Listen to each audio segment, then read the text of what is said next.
الحمد للہ رب العالمین والصلاة والسلام علی سید الانبیاء والمرسلین وعلى آلہ طیبین الطاہرین وعلى من تبعهم بإحسان إلى يوم الدين أما بعد قال الله تبارك وتعالى في القرآن المجيد فأعوذ بالله من الشيطان الرجيم بسم الله الرحمن الرحيم والعصر إن الإنسان لفي خسر إلا الذين آمنوا وعملوا الصالحات وتواصوا بالحق وتواصوا بالصبر. وقال النبي صلى الله تعالى عليه وسلم خيركم من تعلم القرآن وعلمه.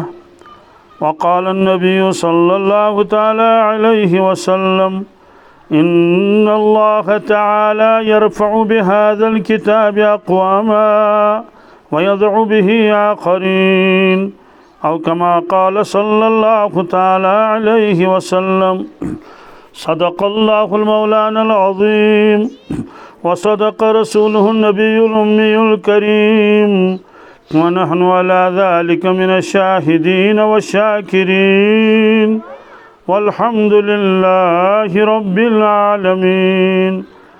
اللهم صل على سيدنا محمد وعلى آل سيدنا محمد وأصحاب سيدنا محمد وبارك وسلم عليهم. اللهم صل على سيدنا محمد وعلى آل سيدنا محمد وأصحاب سيدنا محمد وبارك وسلم عليهم. اللهم صل على سيدنا محمد وعلى آل سيدنا محمد وأصحاب سيدنا محمد وبارك وسلم عليهم. وصل على جميع الأنبياء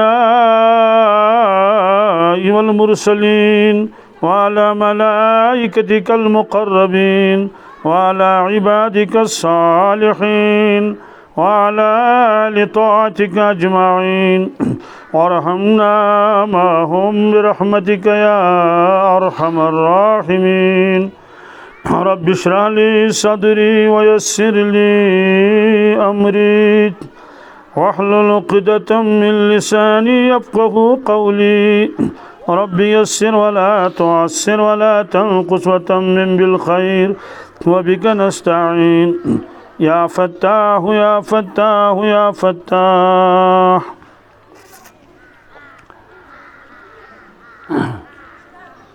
ان بچوں سے میری گزارش ہے کہ یہ خاموش رہیں اور آ کے دین کی بات سنیں عظمت کے ساتھ اور محبت کے ساتھ. قرآن کریم میں کل 114 صورتیں ہیں. اس میں کچھ صورتیں بڑی بھی ہیں، کچھ چھوٹی بھی ہیں، کچھ درمیانہ درجے کی ہیں. جیسے سورہ بقرہ ہے، یہ بہت بڑی صورت ہے، لمبی صورت ہے. سورہ آل عمران ہے، یہ بھی لمبی صورت ہے. سورہ نساء ہے، یہ بھی لمبی صورت ہے. کچھ صورتیں درمیانی ہیں جو چھوٹی بھی نہیں زیادہ لمبی بھی نہیں، جیسے سورہ رحمان ہے، سورہ یاسین ہے. کچھ صورتیں بالکل ہی چھوٹی ہیں جیسے قل هو اللہ احد ہے، انا اعطیناک الکوثر ہے. اور جو صورت میں نے آپ کے سامنے تلاوت کی یہ بھی چھوٹی صورتوں میں ایک صورت ہے، سورۃ العصر. قرآن پاک کی پہلی صورت سورہ فاتحہ ہے اور آخری صورت سورۃ الناس ہے. 114 صورتیں ہیں. قرآن پاک میں 30 پارے ہیں. پارا یہ فارسی کا لفظ ہے، اس کا معنی ٹکڑا، یعنی 30 ٹکڑے ہیں، 30 حصے ہیں، اسی لیے اس کا کہتے ہیں سی پارا. سی بھی فارسی لفظ ہے،